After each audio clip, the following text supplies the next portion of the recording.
نہج البلاغہ سے سیدنا مولا علی رضی اللہ تعالی عنہ وعلیہ السلام کا پہلا خطبہ، ریفرنس نمبر 1، حجت الاسلام مفتی جعفر حسین صاحب کا ترجمہ، ورڈ بائی ورڈ میں اس میں سے پڑھوں گا۔ پیج نمبر ہے 384 اور خطبہ نمبر ہے 144۔ لاہور سے یہ پرنٹ ہوئی ہے، مفتی جعفر حسین صاحب نے اس کا ترجمہ کیا ہے، اور میں نے اہل تشیع علماء سے پوچھا، ان کا سب سے اتھینٹک ترجمہ یہی ہے جس کو آن کیا جاتا ہے، ان سے بڑا کوئی عالم دین نہیں ہے ان کا۔ تو اسی میں سے ورڈ بائی ورڈ میں پڑھوں گا، لفظ بل لفظ، کوئی الفاظ اپنی طرف سے نہیں انشاءاللہ تعالی۔ آیت الاستخلاف سورہ نور کی آیت نمبر 55، جس کے کانٹیکسٹ میں آج ہم ڈسکشن کر رہے ہیں، پرٹیکولرلی مولا علی علیہ السلام نے بھی اسی آیت کو خلافت راشدہ کی دلیل بنایا ہے نہج البلاغہ کے اندر۔ تو یہ جب مشورہ مانگا گیا تو مولا علی نے دیکھیں کیا مشورہ دیا، ورڈ بائی ورڈ اہل تشیع کا ترجمہ نہج البلاغہ، پیج نمبر 384، خطبہ نمبر 144، سورہ النور آیت نمبر 55۔ وعد اللہ الذین آمنوا منکم وعملوا الصالحات لیستخلفنہم فی الارض، جو لوگ ایمان لے کر آئے اور انہوں نے نیک اعمال کیے، میں ضرور بالضرور ان کو زمین میں خلافت دوں گا۔ اہل سنت کے ان عالم دین کی نہج البلاغہ کے خطبے 144 میں کی گئی صریحاً تحریف کو بیان کروں، ایک تاریخی مغالطے کا ازالہ کرنا نہایت ضروری سمجھتا ہوں، کیونکہ اس غلط فہمی کا اس خطبے سے بھی براہ راست تعلق ہے۔ لوگ یہ سمجھتے ہیں کہ مولا علی علیہ السلام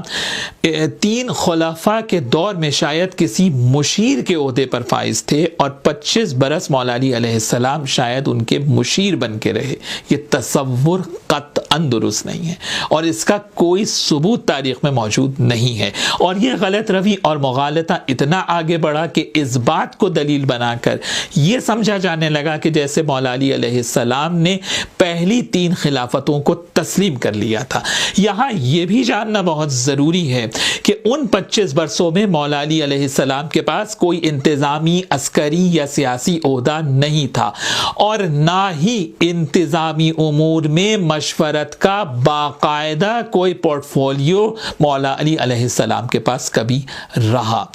مگر باقاعدہ مشورت کا کوئی عہدہ نہیں تھا۔ لیکن عموماً جو مشورے لیے جاتے تھے وہ بھی انتظامی اور عسکری امور میں نہیں بلکہ فقہی اور دینی معاملات میں ہوتے تھے۔ وہ دینی معاملات جو انتہائی سخت ہوتے، ان کے جوابات مولا علی مشکل کشا دیا کرتے تھے، کیونکہ رسول اللہ صلی اللہ علیہ وسلم نے ارشاد فرمایا انا مدینۃ العلم وعلی بابھا۔ جو مشکل فقہی سوالات ہوتے تھے جس کے جواب کوئی نہیں دے پاتا تھا، مولا علی مشکل کشا اس کے جوابات دیا کرتے تھے، کیونکہ رسول اللہ صلی اللہ علیہ وآلہ وسلم نے ارشاد فرمایا افقہ الناس علی بن ابی طالب۔ جب کوئی ایسا فیصلہ کرنا ہوتا تھا جس کا سلوشن کسی کے پاس نہیں ہوتا تھا تو مولا علی مشکل کشا اس مسئلے کو حل فرماتے تھے، کیونکہ پیغمبر اکرم صلی اللہ علیہ وآلہ وسلم نے ارشاد فرمایا اقضاکم علی بن ابی طالب، تم میں سب سے بہترین فیصلہ کرنے والے علی بن ابی طالب ہیں۔ سنن ابن ماجہ میں یہ حدیث موجود ہے، حاکم نیشاپوری نے مستدرک علی الصحیحین میں اس کو لکھا ہے۔ یہی وہ موارد ہیں کہ جن میں حضرت عمر نے متعدد مقامات پر کہا لولا علی لہلک عمر، اور یہ جملہ بھی اہل سنت کی معتبر کتابوں کے اندر موجود ہے۔ یہاں پر اس بات کو بھی سمجھنے کی ضرورت ہے کہ تاریخ شاہد ہے کہ انتظامی امور میں مولا علی سے مشورے بہت ہی ندرت کے ساتھ آپ کو نظر آئیں گے، اور دوسرا یہ بھی ضروری نہیں تھا کہ انتظامی امور میں مولا علی جو مشورہ دیں اس پر لازمی عمل بھی ہو، بلکہ بعض دفعہ تو مولا علی کے مشورے کو اپوز کیا جاتا تھا۔ بیت المال کے معاملے میں حضرت علی علیہ السلام نے مشورہ دیا خلیفہ دوم کو، تاریخ طبری میں یہ واقعہ تفصیل سے موجود ہے، اور مولا علی نے کہا کہ آپ جتنا مال ہے سب تقسیم کر دیں، کچھ اپنے پاس نہ رکھیں۔ لیکن مولا علی علیہ السلام کے مشورے کو رد کر دیا گیا اور کسی دوسرے کی رائے کو مانا گیا۔ خلیفہ دوم ہی کے دور میں جابیہ کے مقام پر اہم انتظامی اور عسکری امور کی میٹنگ ہوئی، تمام سربراہان کو بلایا گیا، عسکری امور پر گفتگو کے لیے وہاں سب جمع ہوئے، مگر مولا علی شیر خدا کو وہاں سے دور رکھا گیا اور مولا علی علیہ السلام تھے فقط جو تنہا مدینے کے اندر اس وقت موجود تھے۔ اب ہم آتے ہیں نہج البلاغہ کے خطبے 144 کی طرف کہ جس کو ان اہل سنت کے عالم دین نے تحریف کر کے اپنی رائے کو مولا علی علیہ السلام کے کلام سے منسوب کرنے کی کوشش کی ہے۔ اور یہ بھی جاننا ضروری ہے کہ یہ خطبہ ان نادر مقامات میں سے ایک ہے کہ جب جنگ فارس کے موقع پر مولا علی سے رائے لی گئی تو مولا علی نے اپنی رائے دی جو اس خطبے کے اندر موجود ہے۔ دیکھیے یہ صاحب نہج البلاغہ کا نسخہ جو مفتی جعفر حسین کا ترجمہ ہے وہ ان کے ہاتھ میں ہے اور ان کی معلومات بھی بہت ناقص ہے۔ فرما رہے ہیں کہ مفتی جعفر حسین علی مقامہ سے بڑا اہل تشیع میں کوئی عالم ہی نہیں ہے۔ بے شک مفتی جعفر حسین علی مقامہ مکتب تشیع کے عظیم عالم دین تھے، مگر میرے بھائی آپ کے علم میں لانا چاہتا ہوں کہ ہر دور میں مکتب تشیع میں ایک سے بڑھ کر ایک علماء گزرے اور یہ فتوے آپ کہاں سے صادر کر دیتے ہیں بھائی؟ قرآن کہہ رہا ہے وَفَوْقَ كُلِّ ذِي عِلْمٍ عَلِيمٍ، دنیا میں ہر صاحب علم سے بڑا ایک عالم جو ہے وہ موجود ہے۔ اس کے بعد آپ دیکھیے کہ یہ فرما رہے ہیں کہ میں ورڈ بائی ورڈ، لفظ با لفظ نہج البلاغہ سے پڑھوں گا انشاءاللہ اور کوئی لفظ اپنی طرف سے نہیں کہوں گا، اور اگلے ہی لمحے دجل اور فریب سے کام لیتے ہوئے میں انتہائی افسوس سے یہ جملے کہہ رہا ہوں، اپنی طرف سے سورہ نور کی 55ویں آیت کا خطبے میں اضافہ کیا، مولا علی کے کلام میں تحریف کے مرتکب ہوئے اور اس خطبے کا مفہوم ہی بدل دیا۔ اور آپ یہ دیکھیے کہ اس طرح سے نہج البلاغہ کی عبارت پر نگاہ کر کے سورہ نور کی 55ویں آیت کو پڑھ رہے ہیں کہ سننے والوں کو یہ لگے کہ جیسے یہ مولا علی کے خطبے میں یہ آیت موجود ہے۔ میں یہاں پر چیلنج کر کے یہ بات کر رہا ہوں کہ نہج البلاغہ کے اس خطبے 144 کا کوئی نسخہ لا کر دکھا دیا جائے کہ جس میں آیت استخلاف یعنی سورہ نور کی 55 نمبر آیت موجود ہو، یعنی کہ آپ مولا علی کے کلام میں آپ نے تحریف کی، پھر اپنی خواہش کے مطابق نتیجہ نکالنے کے لیے پورے خطبے کا مفہوم ہی بدل ڈالا کہ حضرت علی علیہ السلام نے اس خطبے میں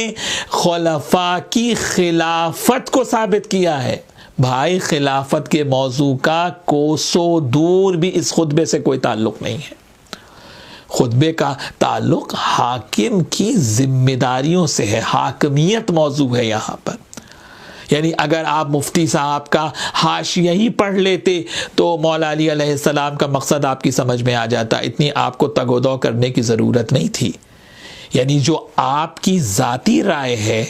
آپ کا عقیدہ ہے، وہ کیسے آپ مولا علی علیہ السلام پر زبردستی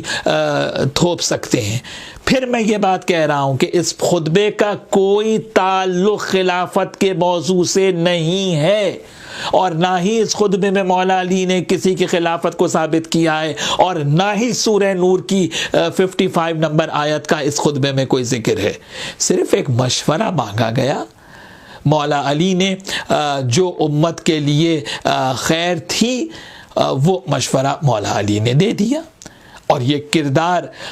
بعد نبی صلی اللہ علیہ وآلہ وسلم صرف اہل بیت رسول کا ہے کہ سامنے والا چاہے کوئی بھی ہو وہ مشورہ دیتے ہیں جس میں مشورہ لینے والے کے لیے بہتری ہوتی ہے۔ امام صادق علیہ الصلوۃ والسلام ارشاد فرماتے ہیں کہ اگر مولا علی علیہ السلام کا قاتل بھی میرے پاس آئے اور اپنی امانت رکھوائے اور کسی مسئلے میں مجھ سے مشورہ مانگے تو میں وہ مشورہ دوں گا جو اس کے لیے بہتر ہوگا اور اس کی امانت کی حفاظت کروں گا۔ یعنی کہ کسی کو مشورہ دینا اس کی خلافت کو تسلیم کرنے پہ دلیل کہاں سے ہو گیا؟ اور جہاں تک مولا علی کا یہ جملہ ہے کہ وَهُوَ دِينُ اللَّهِ الَّذِي أَظْهَرَهُ، تو ممکن ہے کہ یہ اسلام کی الٹیمیٹ فتح کی طرف اشارہ ہو، کہ جس کا تعلق عقیدہ ظہور مہدی اجل اللہ تعالی فرجہ الشریف سے ہے، کہ جب امام مہدی اجل اللہ تعالی فرجہ الشریف کا ظہور ہوگا تب اللہ کا دین تمام ادیان پر غالب آئے گا۔ یہ قرآن میں اللہ کا وعدہ ہے۔ یعنی ایک اسلامی حاکم کی اہمیت کیا ہے، عمومی مفہوم مولا علی اس خطبے میں بیان کر رہے ہیں۔ اس میں آپ کی مطلوبہ شخصیت کی تعریف کہاں سے آ گئی؟ اور خطبے کے آخر میں مولا علی علیہ السلام فرماتے ہیں کہ ہم سابق میں بھی کثرت کی بنیاد پہ نہیں لڑتے تھے، بلکہ اللہ کی تائید اور نصرت کے سہارے لڑتے تھے۔ واضح ہے کہ زمان رسول کی فتوحات کی طرف مولا علی علیہ السلام کا اشارہ ہے، کہ جس میں غزوہ بدر ہے، خندق میں عمر بن عبد ود کے مقابلے پر مولا علی علیہ السلام کا جانا ہے، خیبر کے قلعے کا فتح ہونا ہے، یعنی جہاں پر مولا علی شیر خدا سب سے آگے نظر آتے تھے۔ اور تاریخ اس وقت آپ یہ دیکھیے کہ تاریخ شاہد ہے کہ اس وقت بھی کثرت کی بنیاد پر فتح حاصل نہیں ہوتی تھی، بلکہ اللہ کی تائید اور نصرت سے علی بن ابی طالب علیہ السلام کی ذوالفقار ہر جنگ میں سب سے آگے نظر آتی تھی۔